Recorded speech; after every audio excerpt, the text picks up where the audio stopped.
தினம் ஒரு தியானம். நானே வழியும் சத்தியமும் ஜீவனுமாயிருக்கிறேன். யோவான் எழுதின சுவிசேஷம் அதிகாரம் 14 வசனம் 6. சத்தியமுள்ள தேவன், நியாயக்கேடில்லாத சத்தியமுள்ள தேவன். அவருடைய வார்த்தை உத்தமம், அவருடைய செய்கை சத்தியம். நீதி அவருக்கு அரைக்கட்டும், சத்தியம் அவருக்கு இடைக்கச்சையுமாயிருக்கிறது.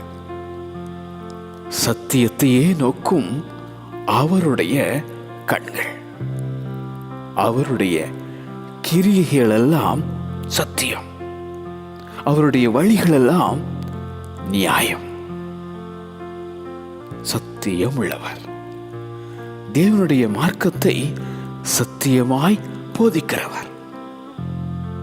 அவர் பரிசுத்தம் உள்ளவர், சத்தியம் உள்ளவர். அவர் உண்மையும் சத்தியமும் உள்ளவர் எனப்பட்டவர்.